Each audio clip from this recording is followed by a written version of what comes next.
I would say the one thing that most anime keep consistent in terms of bringing real world elements are the jobs that our MC or entire cast will work, whether they're your chill McDonald's worker or just saving the world from planetary destruction. Our first job is the Scout Regiment from Attack on Titan. Now for those who didn't watch the show, the Scout Regiment is a group of people in the Eldian military who go beyond the walls of Eldia in search of things to push the boundaries of human civilization. Did I forget to mention their entire country is also surrounded by Titans, like literal skyscraper built humanoids whose favorite meal happens to be humans. This regiment is also the least enrolled into regiment throughout Eldia's military, with their death rate being through the fucking roof, and rightfully so. Secondly, just being in the Scout Regiment takes a lot of mental and physical willpower, as to be a part of the Scout Regiment, you have to be able to master the omnidirectional movement gear, or ODM for short. This equipment uses gas propulsion, which gives troops the ability to fly through and reach the back of a Titan's neck to cut them down.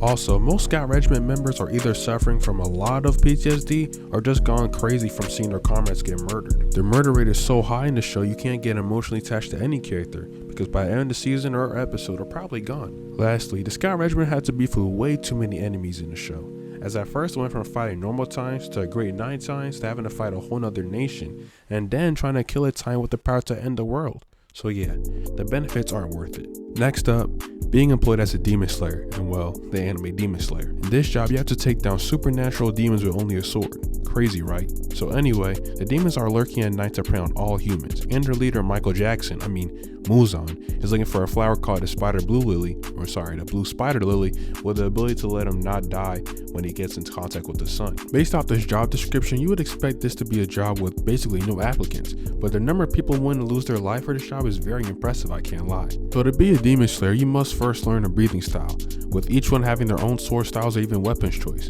But a training portion will have you packing your bags, cause there's no way you're gonna tell me I have to push a boulder for a mile. Like, my nigga, get the fuck out my face with that shit, bro.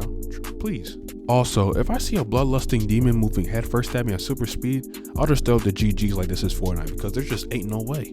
Another job that's not talked about enough is being a shinobi in the world of Naruto. First thing to get out the way, they're raising child soldiers, which is wrong on a lot of levels, but we fuck with Naruto, so who cares? But at the same time, those child soldiers are going against threats that they generally shouldn't be going against. Like Naruto vs Zabuza was a fight that shouldn't have happened, because there's no way, despite the fact that Naruto was a prodigy, he was for real up against one of the ninja swordsmen of the mist on his first mission. Do y'all know how crazy that is? Another instance of how crazy this job really is when Tsunade's brother died. Because the sad part is that he actually was happy as hell that he was gonna be a big dog in the war just to die in an instant. I mean, his death was so bad that it inspired Orochimaru to discover how to attain immortality, because there's no way he was gonna get put on a shirt like that. Secondly, another issue of being a shinobi is the hidden politics behind it. With slimy niggas like Danzo around, some shinobis have to make decisions that go against their entire moral or ethics completely. A prime example of this was Itachi having to murk his entire clan to prevent an internal war in the Hidden Leaf, and is leaving his brother Sasuke, his only former family left, with a vengeance to kill him, which is crazy on so many levels. Next up is being a Jujutsu sorcerer from the anime Jujutsu Kaisen. Now in this job, you're fighting cursed spirits, which are the manifestation of negative human emotions. For example, all negative emotions towards volcanoes resulted in the existence of Jogo, and being a sorcerer is probably one of the worst jobs here, second to the Scout Regiment of course. Firstly, cursed spirits are ranked from grade 4 all the way to special grade. On any mission taken, you really don't know what you'll end up fighting despite the so-called warnings or previous assessments of the cursed spirit. But a leading cause in sorcerer deaths being that the sorcerer turns out to be too weak to fight the enemy, as the enemies end up being a higher grade than expected. Secondly, you need very strong mental fortitude to be able to be a Jujutsu sorcerer, as the things you'll see or encounter will just traumatize you. Another L that every Jujutsu sorcerer has to face is that their work doesn't really matter to the world, as no one really knows of the existence of sorcerers who die to protect them every day, or the existence of cursed spirits. And that cycle of sacrificing your life every day and having your work still be unknown can be a crazy mindfuck with people. A prime example of a sorcerer succumbing to the mental stress of the job is Geto. Geto was a strong sorcerer who was best friends with the strongest sorcerer ever, Satoru Gojo. The reality of his work and mental pitfall led to him becoming evil and enacting a plan to commit genocide of all non-sorcerer humans to stop the existence of cursed spirits. Now unfortunately, bro ends up having a living brain take over his body, but that's a story of another day. Lastly, we got the Z Fighters from Dragon Ball. Now I know being a Z Fighter isn't technically a job, but it is a responsibility, so we'll let it count. Z Fighters are often battling some planetary threat, and they tend to die quite a bit, to the point that even being a main character can't save you. What's worse is basically all victories against these threats are not even known to the public, and the one incident that did happen was covered by say Mr. Saiyan won the fight against Cell. Also, you constantly dying or battling others doesn't help with your personal relations either. With our main character Goku missing the first 7 years of his second son's life because he was dead. And to be honest, I don't know why Chi-Chi doesn't leave Goku, because not only is he either dead or away on some fight, Goku and the rest of the Z fighters aren't even always compensated for their efforts. Luckily, being friends with a literal billionaire Bulma gives you a little less to worry about. And for one of our honorable mentions, we gotta talk about the actual animators of these animes themselves. These guys' shifts are more fucked up than doctor shifts during 2020, resulting in them having terrible social lives, plus they're not even properly paid for the hours they put in. And with the rise of streaming, production is rushed to an extreme, causing mental and physical burnout. Not to mention, most of these animators are freelancers, so don't even know when the next check will come through.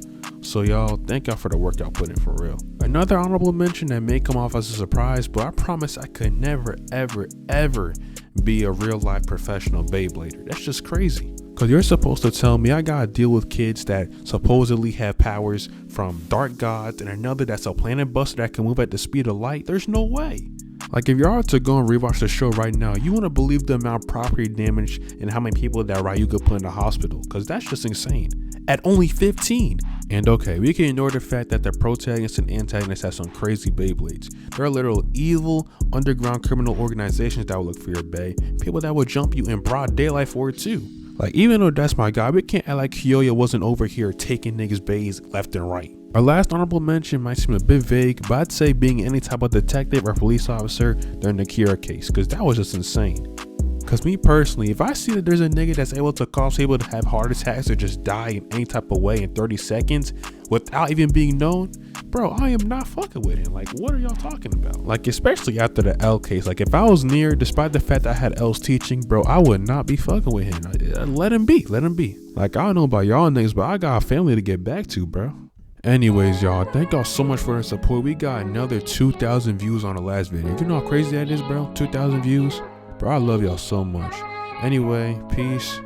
Check out my memes music in the background. It's called See You by Mishi and Ron Beasy. Yeah, check that out. Link in description. Damn, shorty all up in the stoop. Touching my mic, she don't know what to do. She keep asking questions like Family Feud. I can't take it. Shorty bad, I can't have no one basic. Treat the stress like a wood, I'm gon' face it. When the guys at the spot is complacent. Paid the bond, now I feel like an agent. 00, not a villain, but don't call me hero. Keep my ear to the street.